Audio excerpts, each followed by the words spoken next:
Madame, Monsieur, bonjour, vous faites bien de suivre RTI 1. Démarrons ensemble ce journal. Un nouveau souffle pour la circulation ici à Abidjan. C'est fini les embouteillages interminables au carrefour Akwaba.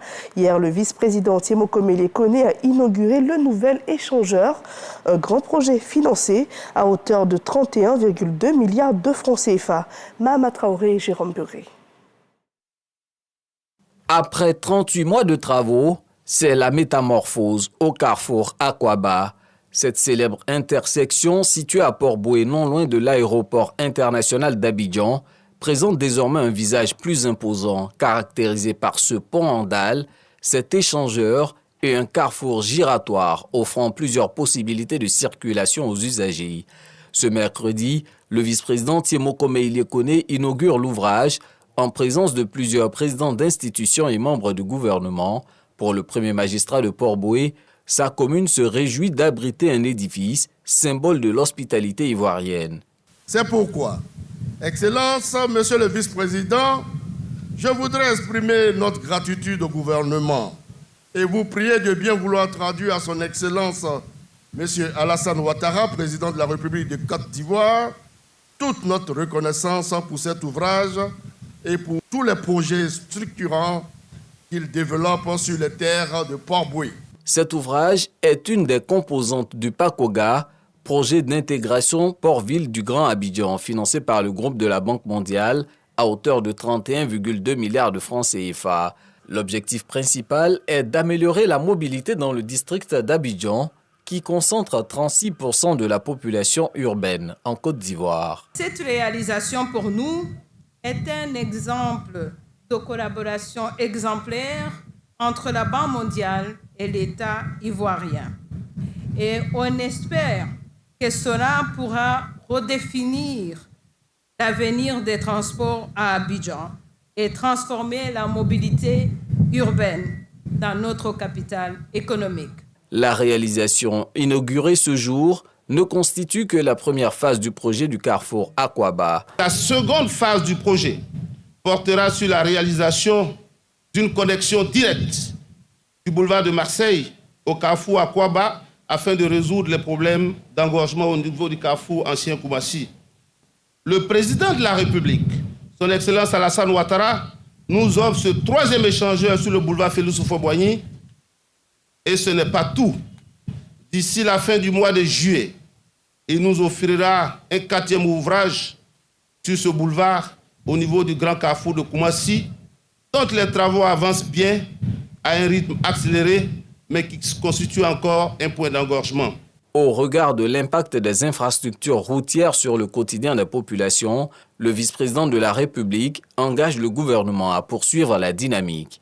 Les investissements stratégiques consentis dans le secteur routier, notamment les autoroutes, les voies rapides et les échangeurs, participent effectivement et activement à l'amélioration des conditions économiques et sociales des populations. À ce titre, je tiens à saluer et encourager la mise en œuvre accélérée des autres projets d'infrastructures en cours ou en préparation, dont la concrétisation viendra renforcer davantage le développement inclusif impulsé par le président de la République. L'échangeur d'Akwaba reflète également la dynamique de modernité et de progrès soutenu par le président de la République. Cet étendeur s'inscrit dans la même tradition d'infrastructure emblématique qui caractérise la Côte d'Ivoire qui progresse. Une Côte d'Ivoire qui gagne. Une Côte d'Ivoire qui attire. Outre la visite de l'édifice, Tiemokomele Kone a dévoilé la statue Akwaba rénovée, l'emblème du dit carrefour. C'est l'ouverture ce jeudi 20 mars 2025 de la première session ordinaire de l'année du CESEC. Le haut représentant du chef de l'État, Gilbert Kafana Kone, prendra part à la cérémonie et le président du Conseil économique et social du Bénin est l'invité d'honneur. Il prendra également part dans quelques heures à cette cérémonie qui sera retransmise sur nos antennes à partir de 9h. Des logements pour les forces de défense et de sécurité, une promesse tenue. 52 appartements ont été remis aux bénéficiaires dans la commune de Cocody. Ce projet fait partie du programme immobilier du Fonds de prévoyance militaire. On voit tout cela avec Walter Amadou Ouattara. C'est fait. Ils sont désormais propriétaires de maisons. Tout heureux, ces souscripteurs, gendarmes, militaires et population civile reçoivent symboliquement les clés de 52 appartements. Grâce à cette initiative du commandement, le Fonds de prévoyance militaire nous permet aujourd'hui d'être propriétaires de maisons et mieux dans la prestigieuse commune de Cocody. Ce rêve d'hier est réalisé aujourd'hui grâce à un coup d'accélérateur donné par la nouvelle équipe dirigeante du Fonds de prévoyance militaire FPM. Entamée depuis 2016, la zone déjà habitée de ce programme immobilier compte 600 logements, dont 250 pour les militaires et gendarmes. À terme, 2500 logements sont annoncés par le conseil d'administration du fonds. Le Fonds de prévoyance militaire s'est engagé à travers son plan stratégique de gouvernance 2024-2030 à la réalisation de projets innovants pour le bonheur de ses adhérents et de leurs familles. Au nombre des priorités de ces projets, l'accession à la propriété immobilière. Prenant la parole au nom du ministre d'État, ministre de la Défense, le chef d'état-major général des armées met l'accent sur l'enjeu qui réunit ce beau monde. Monsieur le ministre d'État, ministre de la Défense, dans le cadre de ce projet, votre soutien s'est révélé d'une importance capitale à plus d'un titre. D'une part, il a constitué une précieuse source de motivation destinée à améliorer le bien-être des militaires. Grâce à la politique préférentielle que vous avez autorisée, les militaires gendarmes ont pu acquérir pour beaucoup ces appartements à moitié coût. Téné Birahima Ouattara visite un appartement témoin afin de s'imprégner de la qualité des immeubles livrés. La promotion immobilière, la TRIE, exécutée par le Fonds de prévoyance militaire, est située à Angré-Château, dans la commune de Cocody. Elle est également ouverte aux populations civiles. Les autorités ivoiriennes mettent tout en œuvre pour renforcer l'employabilité des jeunes dans divers secteurs. Pour concrétiser tout cela, le ministre Nguessan Kofi est en mission en France. Une convention de coopération avec le ministère de l'Éducation nationale, de l'enseignement supérieur et de la recherche a même été signée. Suivons les détails avec notre envoyé spécial Serge Coléa. Elisabeth Borne, ministre de l'Éducation nationale, de l'enseignement supérieur et de la recherche, engage son département dans la dynamique du renforcement de la coopération avec la Côte d'Ivoire dans le secteur de l'enseignement technique et de la formation professionnelle. Une signature de convention inédite conclue avec le ministre Nguessan Kofi. Pour le ministre de l'Enseignement technique, de la formation professionnelle et de l'apprentissage, cet accord va accompagner efficacement les programmes de formation et d'insertion de centaines de milliers de jeunes. La France a une grande expertise aussi dans la reconversion de ces jeunes diplômés. Donc on a besoin vraiment de cette expertise pour proposer des programmes structurés en cohérence avec les besoins du secteur privé, pour former ces jeunes diplômés sans emploi, déscolarisés, afin qu'ils aient confiance en eux-mêmes et afin aussi de répondre aux besoins du secteur productif, notamment des entreprises qui sont en train de se créer. Et aussi, on a besoin aussi de la France pour nous aider à réfléchir sur les nouveaux métiers.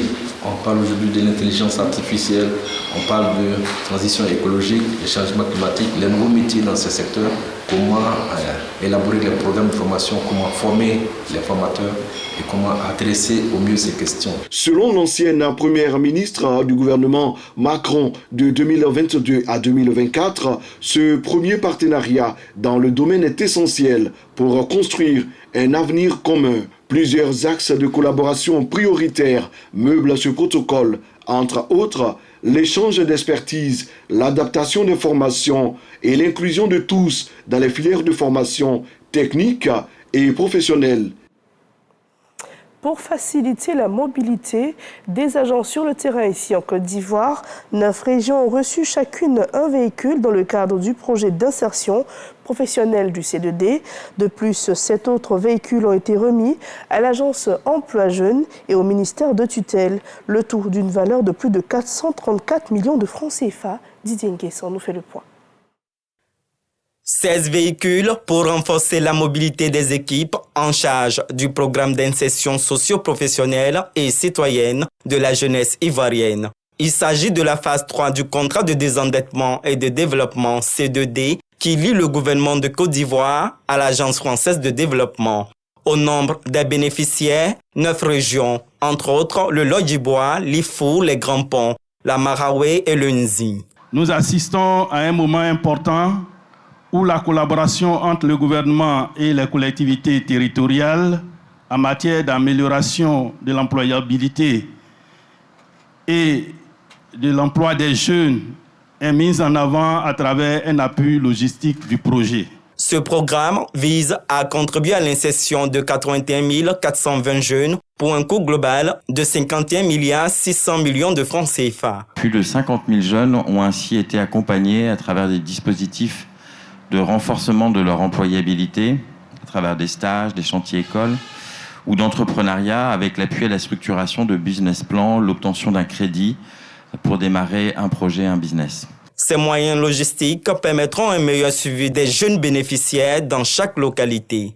Le coût total donc de ces véhicules se chiffre à 434 529 996 francs CFA. Ces moyens de mobilité permettront de renforcer la capacité opérationnelle des équipes, d'assurer le suivi et une supervision approchée des activités et garantir une mise en œuvre efficace des initiatives d'insertion socio-professionnelle et citoyenne au profit des jeunes. Outre les régions, l'Agence Emploi Jeunes a reçu 5 véhicules et 2 autres véhicules ont été affectés au ministère de la Promotion de la Jeunesse, de l'Insertion professionnelle et du Service civique. On met le cap sur Yamoussoukro et on s'intéresse cette fois au domaine de la santé. Le ministre de la Santé, Pierre Demba, a lancé les travaux pour valider le manuel de contrôle de gestion, une initiative qui vise à améliorer la gestion des finances publiques afin d'offrir un système de santé plus performant et accessible à tous. Kadar Segodogo. Le ministre de la Santé, de l'Hygiène publique et de la couverture maladie universelle s'engage sur la voie d'une gestion optimale et transparente de l'argent public. Son mode opératoire est contenu dans un manuel de contrôle et de gestion dont la validation regroupe autour du ministre Pierre Demba les principaux acteurs des finances du dit ministère. Il est guidé par 3 leviers: planification, suivi et évaluation. Cette activité du contrôle de gestion est la résultante de l'application des textes réglementaires de la réforme budgétaire en vigueur, dans la vision du gouvernement qui est d'accroître la performance de ces services au bénéfice des citoyens. Mesdames et messieurs, accès équitable aux soins, développement des infrastructures sanitaires avec en prime les dernières technologies. Pierre Demba veut aller loin. Il est important pour nous, sur instruction du chef de l'État, son Excellence Alassane Ouattara, de travailler avec nos collaborateurs à l'optimisation des ressources financières mobilisées pour le secteur de la santé. Il faut que chaque franc qui est mis à la disposition ait un impact sur la vie des Ivoiriens à travers des soins de santé qui soient accessibles à tous. Donc nous avons mis en place un cadre qui permet donc de bien planifier les ressources et leur allocation et d'assurer une gestion efficace et transparente pour qu'à la fin de la journée, notre secteur se renforce et soit efficace. Ce manuel de contrôle et de gestion est encouragé par l'Union économique et monétaire ouest-africaine, UEMOA, qui l'inscrit dans ses normes comme étant un levier stratégique pour maîtriser les coûts et maximiser les résultats des politiques publiques. De l'actualité sur le continent africain, le président somalien Hassan Sheikh Mohamud a échappé à une attaque menée par les Chebab. Excusez-moi. L'attaque a visé son convoi à Mogadiscio. Une explosion violente s'est produite sur la route menant à l'aéroport, mais le président n'a pas été touché. Et c'est ainsi qu'on referme ce journal. Merci de votre fidélité. Excellente fin de semaine.